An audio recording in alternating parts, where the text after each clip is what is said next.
आज निश्चित भाव में ओडिशा एवं विशेष करिकी आमर गंजामवासी ब्रह्मपुर शहर पर ये गोटे ऐतिहासिक दिन गंजाम अनेक आमर लक्ष लक्ष भाई भौणी माने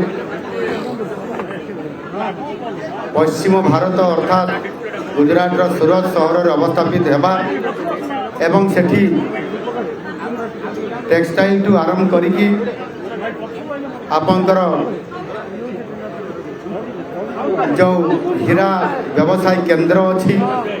से प्रतिष्ठान मानक काम करवा या आधार करी लक्ष लक्ष लोकंर जीवन जीविका सहित एक भावगत सांस्कृतिक और अर्थनैतिक संपर्क आज गोटे बहुत बड़ा प्रतिष्ठा हो पारे एभली अवसर में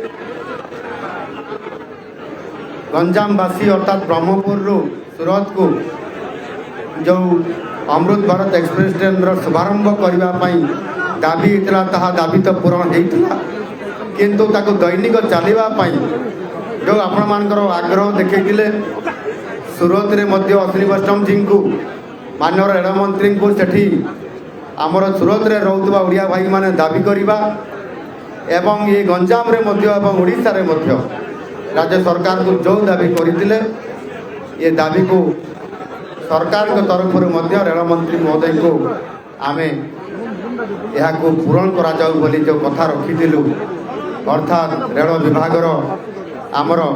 रेल मंत्री कथा दे कथा आज रखी एवं ये अमृत भारत एक्सप्रेस ट्रेन को आज दैनंदिन अर्थात प्रत्येक दिन रे ट्रेन चलवार व्यवस्था को आज से सफल कर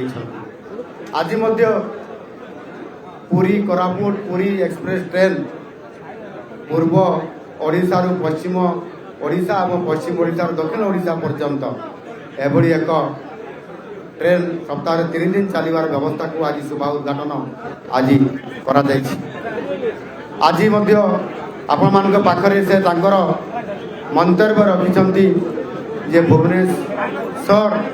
पुरी संबलपुर जमी विश्वस्तरीय रेल स्टेशन प्रतिष्ठा करा जाउची ठीक से भाव में ब्रह्मपुर ये रेलवे स्टेशन को विश्वस्तरीय करा जिवो एवं सेठी 300 कोटी ऊर्ध्व टंकार से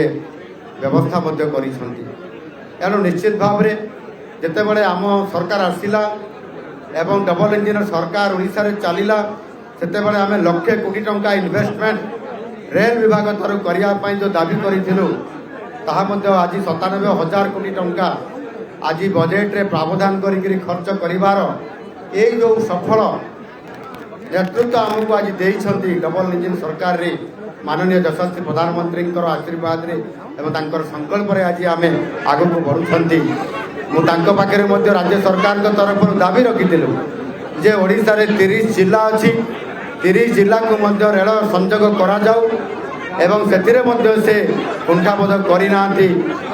जो किसी जिला बाकी थिला ताको घोषणा करने द्वारा वर्तमान 30 जिले 28 जिला को रेल संजोग हाँपाई से संकेत दे सारी बाकी रहा केवल 2टी जिला कंधमाल एवं देवगढ़ जिला ताकू करने रेल मैप धरिकी आम ट्रेन रे आसला बेले ताकू आम से आलोचना करूँ केमी संजोग कर ओडिशा जेपरी भाव में पूर्व दयर परिकल्पना कथा एठी माननीय मोदी जी तांकर अभिभाषण में रखी एवं ओडिशा विकास रेल इंजिन हिसाब से ग्रोथ इंजिन हिसाब से काम कर विकसित भारत पाई आज जदि आम रेल रे जदि आज आम लक्षे कोटी टंका 5 वर्ष जगार 2 वर्ष तार इन्वेस्टमेंट आज आम से अर्थ आज पाँच आगामी दिन में आहरी अधिक ओडिशा को समृद्ध कर ये रास्ता फिटी जाऊँ से भाव में आम सरकार आसला एठी गंजाम जिला ब्रह्मपुर शहर को ग्रेटर ब्रह्मपुर शहर या घोषणा करवा एवं कार्यकारी करने आम सबुज संकेत देचु सहित गोपालपुर पोर्ट बाहुदा पोर्ट एवं ये ब्रह्मपुर सहित आमर जो रही जयपुर शहर को 6 लेन विशिष्ट रास्ता निर्माण करवा एवं आमर ये गंजाम ब्रह्मपुर ପାରଳାଖେମୁଣ୍ଡି ବ୍ରହ୍ମପୁର ସହରରୁ ଆମେ ଛତିଶଗଡ଼ ପର୍ଯ୍ୟନ୍ତ ଆଉ ଗୋଟିଏ ଆମେ ବଡ଼ ରାସ୍ତା 6 ଲେନ୍ର ରାସ୍ତା ଖୋଲିବା ପାଇଁ ମଧ୍ୟ ଯେଉଁ ନିଷ୍ପତ୍ତି ନେଇଛୁ, ଏହାଦ୍ୱାରା ଦକ୍ଷିଣ ଓଡ଼ିଶାର ଏବଂ ଏ ଯେଉଁ ଗୋପାଳପୁର ଯେଉଁ ବନ୍ଦର ଭିତ୍ତିକ ଗୋଟେ ବୃହତ ସହର ହେବା ପାଇଁ ଯାଉଛି। ଆଉ ସେଥିପାଇଁ କିଛି ଦିନ ପୂର୍ବରୁ ମଧ୍ୟ ଆମର ଜାପାନର ଯେଉଁ କମ୍ପାନୀ ଆସିଥିଲେ ସେମାନେ ମଧ୍ୟ ଯେଉଁ 67,000 କୋଟି ଟଙ୍କା ସେମାନେ ଏଠି ଖର୍ଚ୍ଚ କରିକି ଗ୍ରୀନ୍ ଆମୋନିଆ ଏବଂ ଗ୍ରୀନ୍ ଆପଣଙ୍କର ଯେଉଁ ମିଥାନଲ ଯେଉଁ ପ୍ରୋଜେକ୍ଟ କରିବା ପାଇଁ ଯାଉଛନ୍ତି ତାହାଦ୍ୱାରା ଗୋପାଳପୁରରେ ହେବ। ଏହାଦ୍ୱାରା ଆପଣଙ୍କର ସମୁଦାୟ 7,600 ଲୋକ ଚାକିରି ପାଇବେ। ଏ ପ୍ରକାରର ବିକାଶ ଆଜି ଆମ ସରକାର ଦେବା ପାଇଁ ଯାଉଛନ୍ତି। ସେ ଦୃଷ୍ଟିକୋଣରୁ ଆଜିର ଏକ ଐତିହାସିକ ମୁହୂର୍ତ୍ତରେ ମୁଁ ସମସ୍ତଙ୍କୁ ଆପଣମାନଙ୍କୁ ଧନ୍ୟବାଦ ଦେବି ଯେ ଆପଣମାନେ ସମସ୍ତେ ଏ ବାର୍ତ୍ତାକୁ ଏବଂ ସର୍ବୋପରି ଓଡ଼ିଶାର ସମୃଦ୍ଧ ଓଡ଼ିଶା ଯେଉଁ ନିର୍ମାଣ କରିବା ପାଇଁ ଆଜି ଆମ ସରକାର ସଂକଳ୍ପ ନେଇଛନ୍ତି ତାକୁ ସାକାର କରିବା ପାଇଁ ଗଞ୍ଜାମବାସୀଙ୍କୁ ଏବଂ ବ୍ରହ୍ମପୁରବାସୀଙ୍କୁ ମୁଁ ଧନ୍ୟବାଦ ଦେଉଛି। ଏ ଆପଣମାନଙ୍କର ଦାବି ଆଗାମୀ ଦିନରେ ଯେଉଁଗୁଡ଼ିକ ବି ଅଛି ତାହା ମଧ୍ୟ ନିଶ୍ଚିତ ଭାବରେ ରେଳମନ୍ତ୍ରୀଙ୍କୁ ଆମେ ଛାଡ଼ିବା ନାହିଁ। ସେ ଆମ ଓଡ଼ିଶାରୁ ପ୍ରତିନିଧିତ୍ୱ କରୁଛନ୍ତି। ଆମ ପାଇଁ ଆଗାମୀ ଦିନରେ ମଧ୍ୟ ଆହୁରି ଅଧିକ ଟ୍ରେନ୍ ଦେବା ସହିତ ରେଳ ବିକାଶକୁ ଆହୁରି ଆଗକୁ ନେଇପାରିବେ ଏ ବିଶ୍ୱାସ ମଧ୍ୟ ନିଶ୍ଚିତ ଭାବରେ ଆଜି ସେ ଆମକୁ ଦେଇଛନ୍ତି। ସେଥିପାଇଁ ମୁଁ ତାକୁ ଧନ୍ୟବାଦ ଦେଉଛି।